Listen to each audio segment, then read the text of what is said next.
I thought my sister finally changed. I was wrong. A few weeks later, it is our birthday, and Mom surprises us with matching dresses. Mine is pink with a white bow. Stacy's is exactly the same. Mom says we are both her beautiful girls. Stacy looks at her dress, then looks at mine. Her smile disappears. She doesn't want to match with me. She never does. On the morning of our birthday, I go to the bathroom to get ready. I don't know Stacy is already in my room. I come downstairs in my dress, smiling. Mom's face drops the second she sees me. I look down. The whole front of my dress has a long cut right through it. I don't even know when it happened. Dad comes in and sees my dress. His face goes cold. Before I can say a word, Stacy is already crying. She runs to Mom and says she can't believe I would ruin such a beautiful dress. As she runs past me, she leans close and whispers that Mom will always choose her. Then she smiles like she already knows how this ends. Dad looks at me. I look at my ruined dress. Then I look at Stacy's face. I tell him it was my fault. I say I was careless.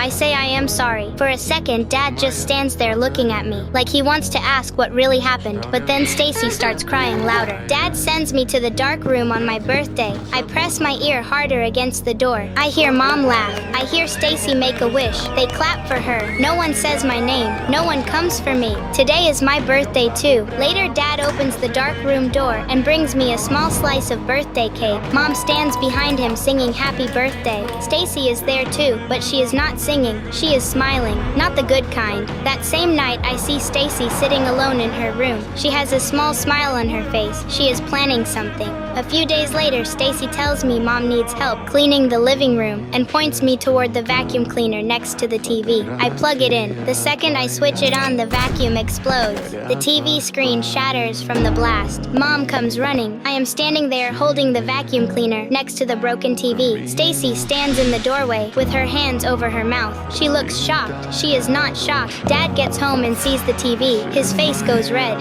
He sends me straight to the dark room without a single word. I go to the dark room for the second time this week. The floor is just as cold as I remember. I pull my knees up and sit in the dark. Through the wall, I can hear Stacy crying. After all the tricks, lies, and the blame, she is the one crying. I don't understand why. Hours later, Dad lets me out. The house feels too quiet. Stacy is never this quiet. I call her name once. No answer. Mom finds a piece of paper on Stacy's pillow. Her hands start shaking as she reads it. She passes it to Dad. His face goes white. I take it from his hands and read it myself.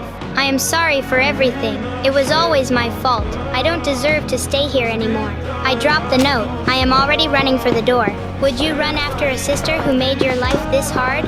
I run out the front door and into the dark. The street is empty. I call her name once. Nothing comes back. Mom and Dad come running out behind me. Mom is already crying. Dad has his coat half on. We split up and start searching. Dad goes left. Mom goes right. I go straight. Somewhere across the city, Stacy is walking alone. No phone, no money, just her backpack and the dark. She walks until her feet hurt. She sits on a bench and stares at the ground. She hasn't eaten since this morning. Her stomach hurts. She finds a half-eaten meal someone left on a table outside a restaurant. She eats it alone in the dark. I am showing her picture to every stranger I can find. Nobody has seen her. Nobody knows her name. Then it hits me. I never tried calling her. I pull out my phone and dial her number. My hands are shaking. I can't believe I didn't think of this sooner. It rings and rings. She never picks up. I don't know yet that her phone is sitting on her bedroom table at home, lighting up with my name over and over in an empty room. Mom calls me. Her voice is shaking.